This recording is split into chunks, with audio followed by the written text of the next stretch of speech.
Amid Yomi, there's a Raisa, but I'll tell you when even if we don't absorb everything that we learn, but learning a blot a day and getting such a wide variety of ideas. Rameir Shapiro, the Chavetz Chaim, Reb Chaim Oizer, they guided us in the way. They knew what they were doing. They don't need my askama. So, all right, we're at the very top line of Daf Chafei Amud Aleph, and Michal Avram, you just made it. Thank you. Okay, so what do we have now? So far we have 8, huh? 8, okay. Last night we had 10 without rebellion. Without rebellion. Barish, you'll be back sooner than later. Oh, he's not here tonight. Yeah, I'm here. We can't wait. We really can't wait. Okay, I'm looking forward to returning, making progress every day, Rabbi. We can't wait. Barish, they say in life, it's good to be missed. You are certainly missed. Okay, so now we're going to. So you remember we said a klei cheres cannot become tamei from the outside. It becomes tamei if you dangle a sheretz inside it, even if it doesn't touch the inner walls. On the other hand, a klei matches, a metal keli, can become tamei on the outside, but it doesn't become tamei if you dangle something inside it. And now the Gemara is, in the way it did it by all the other sugyas, is going to say, why don't we say kal v'chaimer? As the Gemara says, Amalei Ravada bar Ava l'Rava v'yei klei cheres mitame migabay. A klei cheres should become tamei if something touches it on the outside. Mikal v'chaimer. Ma kol ha'kelim she'ein mitame me'aviron. Metal kelim are not mitame when you dangle a sheretz in the interior. Mitame migabon, they become tummy when they're touched outside. Klei cheres she'mitame me'aviron. That's tummy when you dangle sheretz inside it. Ain't a din shiatame megabai. So the Gemara says Amar Cross. So the Gemara brings down a pasuk. Now this pasuk is taking place in an oyel ames. Le'aleinu, there's a room with a corpse in it. Now when there's a room with a corpse in it, anything under that roof is tamei, and it's as if the corpse fills the entire room and touches everything in the room. Now it says v'kol kli pasuach. Now the one of the key words of this pasuk is the word pasuach. V'kol kli pasuach.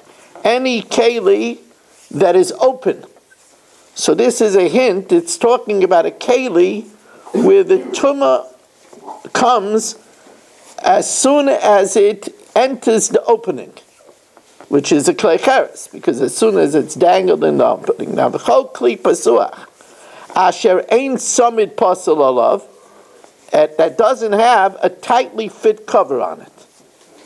If it doesn't have a tightly fit cover on it, then what's inside it becomes tamei, and the keli becomes tamei.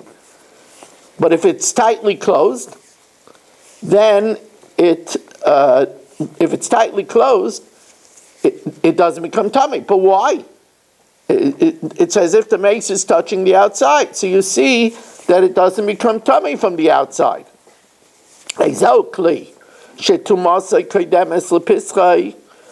keli is it that the tumah is awaiting by its opening, and as soon as it dangles into the opening, it's tamei?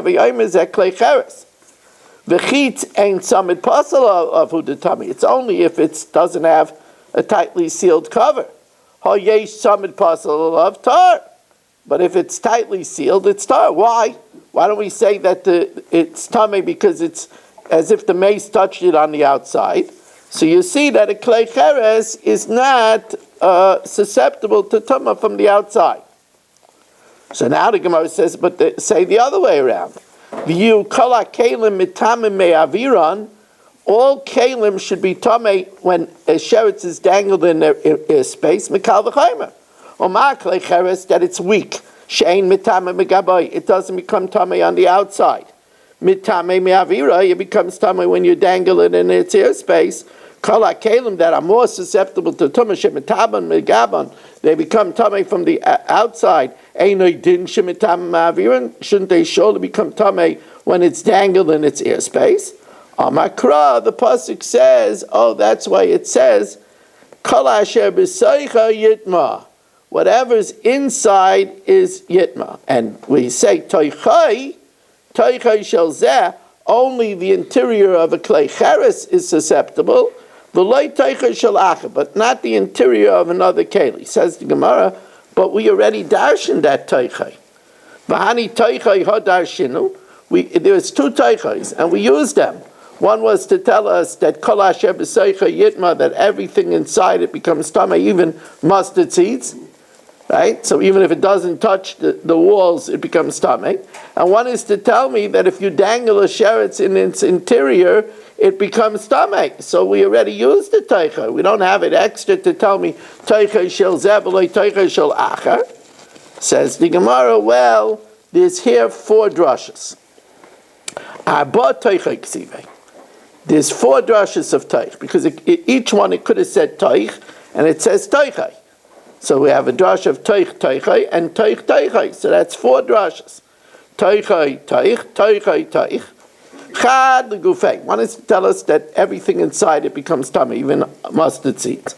V'chad legezei v'shaveh. One is coming to tell us that just like whatever's inside it becomes tamei, so also whatever you dangle inside it is metamei it, even if it doesn't touch the wall. V'chad toichai shel zeh v'lo toichai shel acher, and one to tell us that it's only by an earthenware keli and not by a metal keli. And what's the 4th one? Oh, this is very interesting. V'chad toichai v'lo toich toichai, that only what's inside it, but if inside the klei cheres you insert a smaller keli, a more narrow keli, and there's something in that narrow keli, it's not mekabel tumah from being inside the klei cheres. Now there are certain caveats over here. It's talking about where the interior keli is taller than the exterior keli, so that the mouth is outside of the keli. And since the mouth is outside of the keli, the tumah in the keli doesn't enter the mouth of the second keli. So then how would it have to be metameyit? It would have to be metameyit by the tumah that is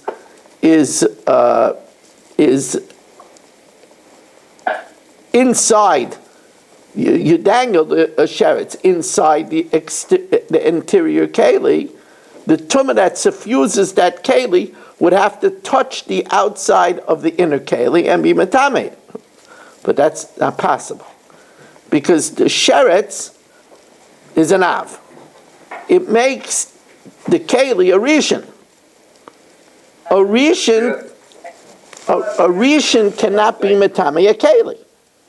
So therefore, the keli that's inside it can't become tamei, nor can the contents of that keli be tamei.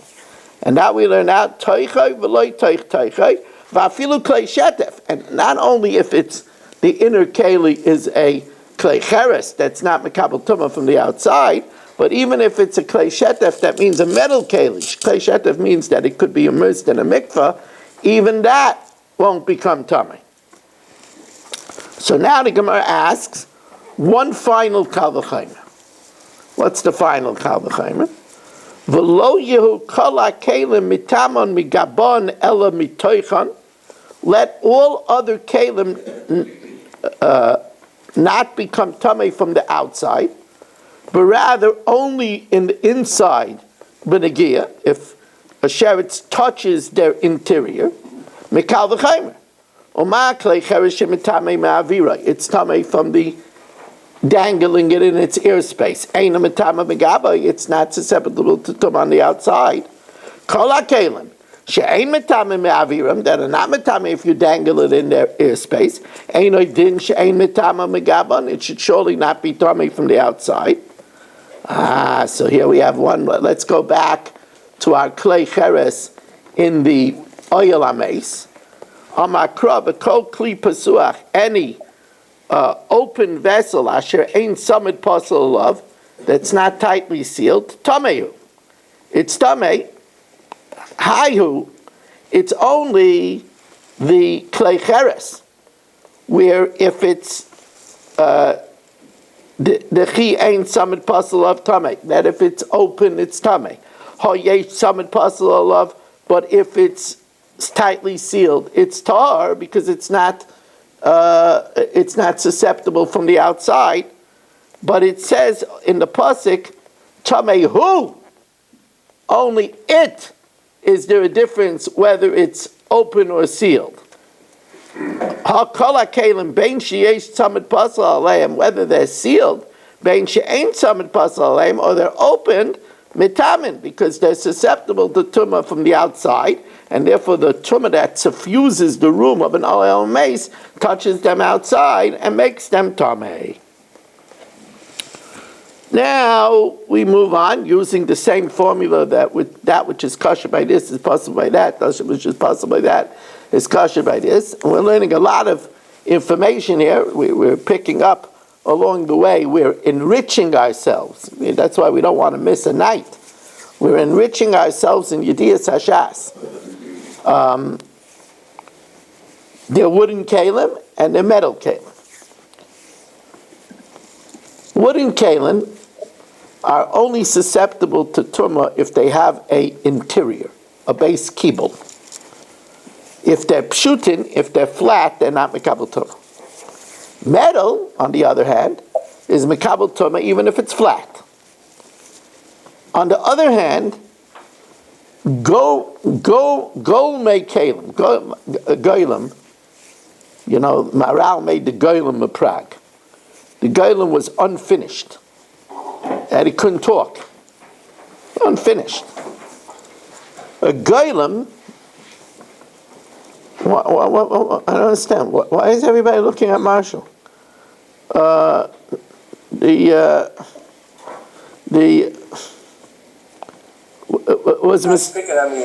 was a mistake, Marshall. They didn't want to compare you to the goylem of Prague. Chulin of Prague was a hero. The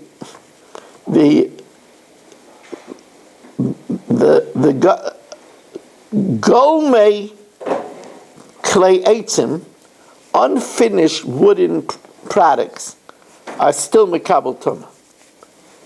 Golmei matches, unfinished metal utensils, are not mekabel tumah. So here we have again. We have this whole system over here. Tar b'klayetz, that which is tar by klayetz, the pshute klayetz, the flat ones. Tameh b'klay matchis, is tameh by metal. Tar b'klay matchis, because it's unfinished, it's a goylem. Tameh b'klayetz, it's tameh by klayetz. And now the Gemara is going to speak it out. Tan Rabbanan, gol make klayetz tameim, unfinished klayetz are tameh. Pshuteyen tahir, but if they're flat, they don't have an interior, they're tar. Go make clay matchis, unfinished metal kalim are tahirim. Pshuteyen tameim, but flat metalware is tameh.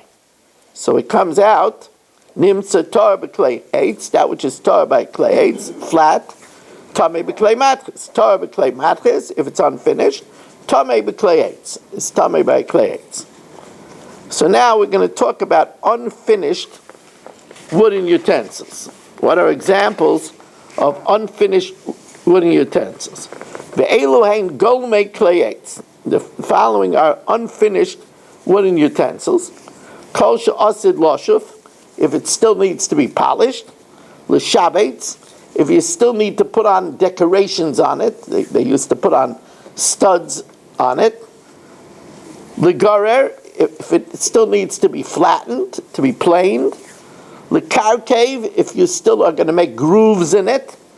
La'atiach betunis, Now, tunis is a type of a fish like a tuna that has a abrasive skin. And this means that it still has to be treated with like a sandpaper substance. Or mechusar kan, if it's missing a base, or oigen, or a rim, or oizen, or a handle, still it's tamei. However, mechusar chatita, if it's lacking being carved out, it's tar. So at first the Gemara says, well, of course, if it's lacking carved out, then it's flatware. And we said clay eitz is tar if it's flatware.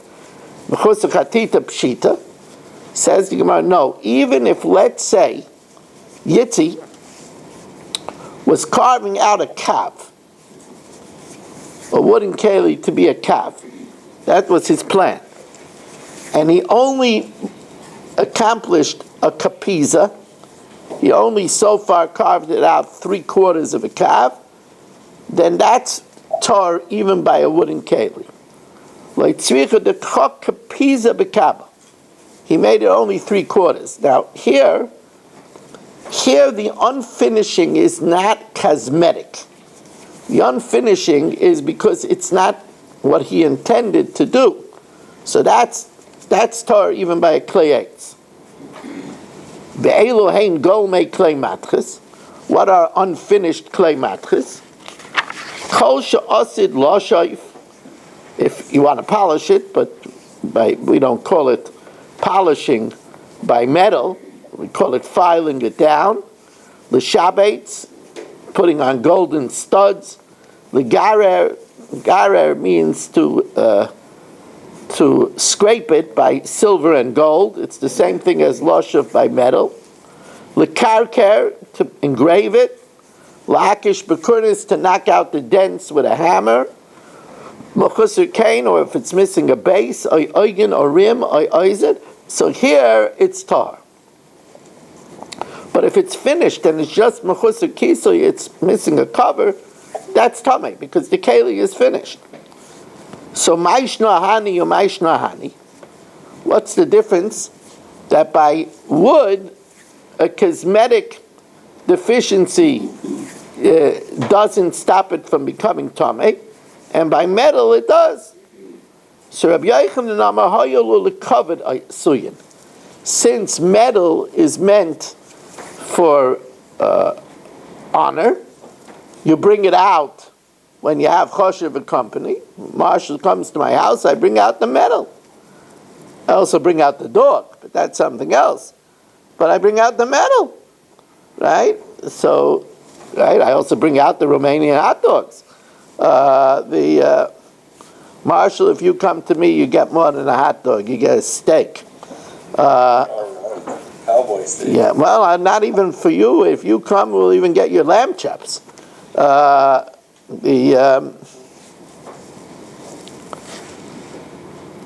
So anyway, and then after the dog bites him, I'll eat his portion. But anyway, so Rav Nachman says the reason is because it's made for honor, and therefore if it's not finished with its studs, with its grooves, it's not yet ready.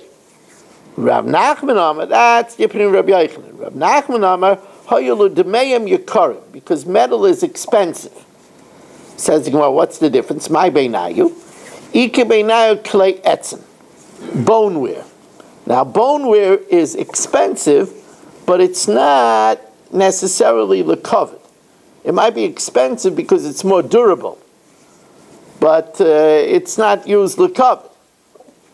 You know, when Marshall comes, you don't outwear boneware. You know, it's enough if you have one bonehead in the house, you know, so we don't bring out boneware. So says the Gemara, why do you keep on blacking yourself out? I don't understand. What are you, camera shy? I look better like that. But anyway, always better. I don't know why a lot of people black themselves out.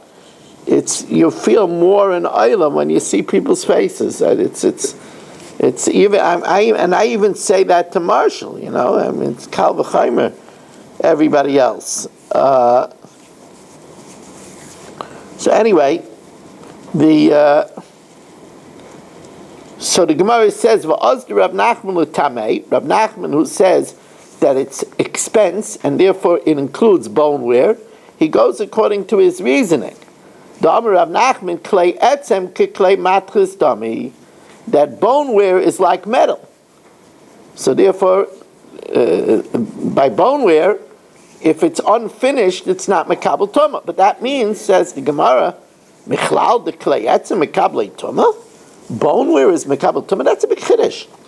You know, stoneware, dungware is not mekabel tumah.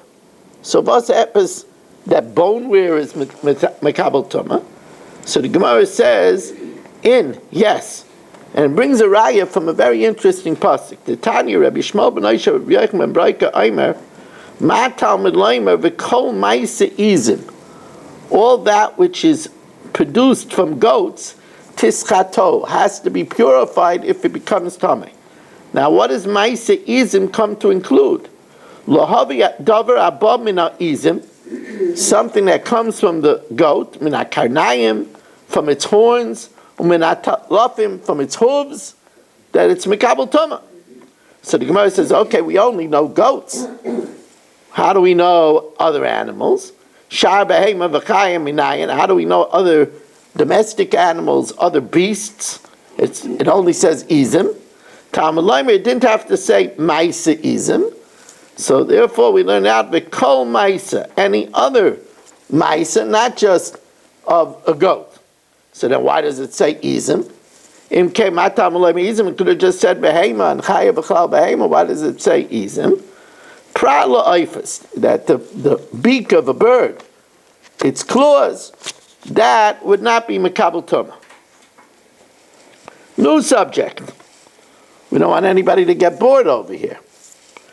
There are bitter almonds and sweet almonds.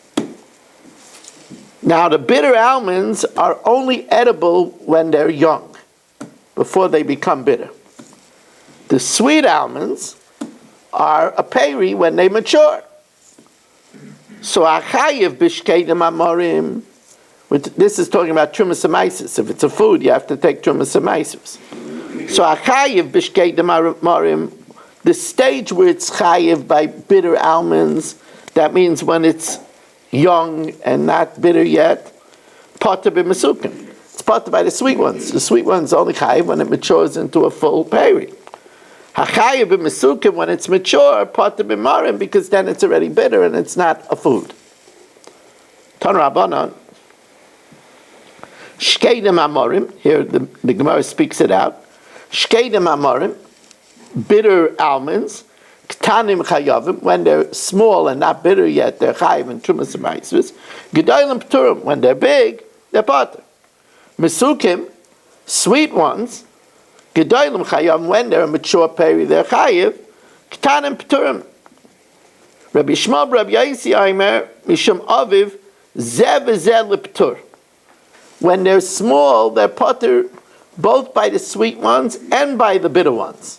Because when they're small, they're not a peri yet. The Imre law and others say Zev Zev Lechiv. When they're mature, they're chayiv both by the sweet ones and even by the bitter ones. That when they're small, they're potted by both. They're potted by the bitter ones because when they're small, they're still not developed as a peri. And the same is by the sweet ones. But the Gemara says, but the one that says when they're mature, they're both chayiv. Wait a second, that doesn't make sense. Why should we chayiv by the bitter ones? When it's bitter, it's not edible. So why is it chayiv? Gedolim l'may chazu. What's it fit for?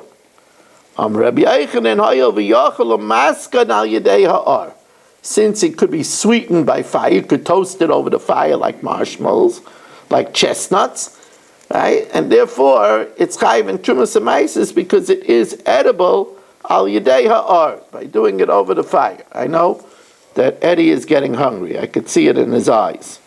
Now, Before we go further, let's be a mensch and welcome in Dr. Guy and Saba and Mel Zachter and Mark Frankel, Sean Fogel, Yaakov Warman, Ruven Palak, Menachem Umansky, Shelley Zeitman, Ilya Shutman, Michael, Berish Gesseman, Dr. Black, Yitzi Muller, Yitzi Fuchs, Eddie Chazan, nice to see your beautiful face, Baruch Ian, Marshall Castle, Rabbi Kranz, Nachman Chapler, Avram Rezepkowitz,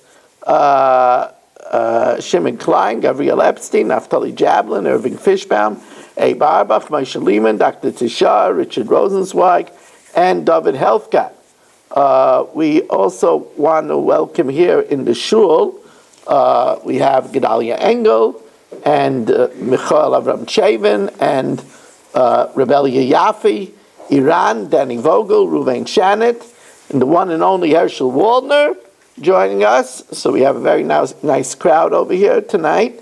Although last night we had a minion, it could get very used to having a minion here. Okay, moving on to another adventure. This Mishnah has two adventures of Shas. The first thing we're going to talk about is Temed. So what do you say? It's mead or med? M-E-A-D. Mead. Right? Ruvain, mead? Mead. Mead. Mead. When you're in need of when you're in need, you drink mead.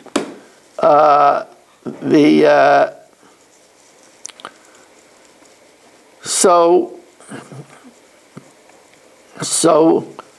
mead is a weak concoction. We take water and we pour it over grape seeds or the sediment of wine, and we decant it, and it makes this weak mixture called temet. Now, at some point, when it ferments, it becomes wine. Before it ferments, it's water. Now, this has different ramifications.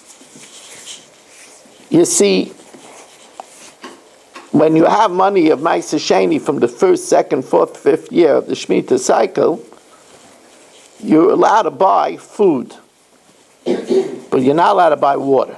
Can't buy bottled water. Can't come and go to the kiosk and take out your money of Ma'aser Sheni and buy water. You can't buy water. So if the mead didn't ferment, you can't buy it with money of Ma'aser Sheni.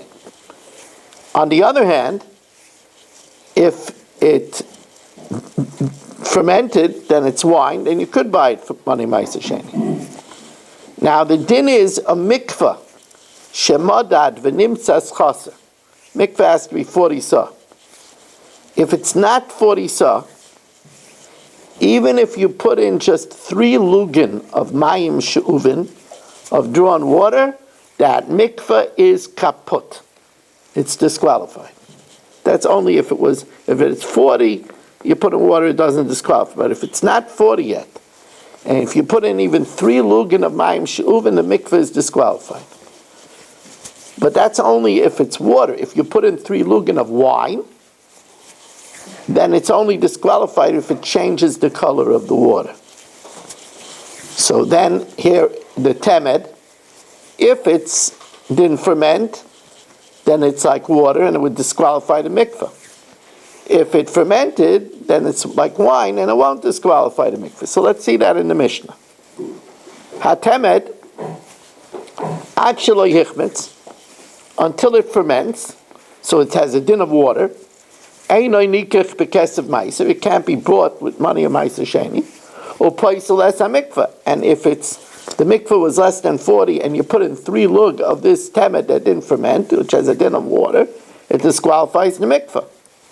Mishayechmetz, when it ferments and it has a din of wine, then nikach bekesef ma'aser, then it could be bought with money of Ma'aser. And since it's wine, ain't a paisel less a mikvah. It doesn't pass a mikvah with 3 lug. And now, for the last tour of Shas, this brings us to one of the hardest mesechtas that we learn in the Daf Yomi, Yerushalmi Shkolim. In Yerushalmi Shkolim, we learn that there is when you give your machzis hashekel, right? So you have a good man like Shelley who gives his machzis hashekel. We're worried. There's different ways to learn the Kalban, completely different ways, but we'll learn the way Rashi learns here. Since we're afraid that the coin that he had doesn't have its full silver content, either it was worn down or it was manufactured with not full silver, so he adds a surcharge of a kalbon. Now, there is a special din that if a nice guy like Mel Zachter gives a shekel for his 2 kids, he doesn't have to give a kalban. Normally you would have to give 2 kalbans. But if you're giving for someone else, then you don't have to give, you're exempt from the surcharge. That's a din in the takana of kalban. So here the Gemara says, now one other din that we have to know before we learn this Mishnah is that we know that from your animal, you have to give every 10th animal to Maisa. Right? You pass it through the corral, and every 10th animal you have to give Maisa. But there's a din that if I am a shutif with Gedalia, we live next to each other, and in between our house we have some area, we decided to graze some animals. Right? If we're a shutif doesn't have to give Maisa Behema. Interesting halacha. Okay, so now the Gemara says, let's say that Avram died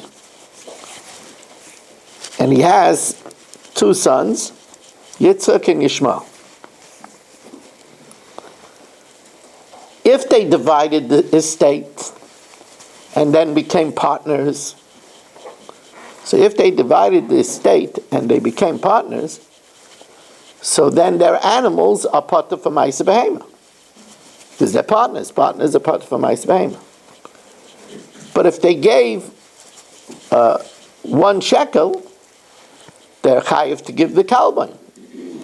Because each one is giving for himself, it's chayiv to give the kalban.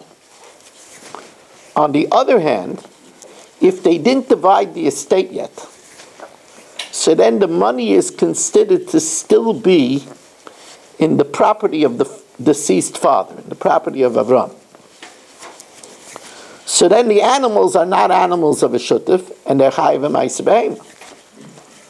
On the other hand, if the estate gives a kalban, so it's like the father gives it for his 2 children. If the estate gives a shekel, it's like the father gives it for his 2 children, and then it's pater from the kalban. So let's see that inside.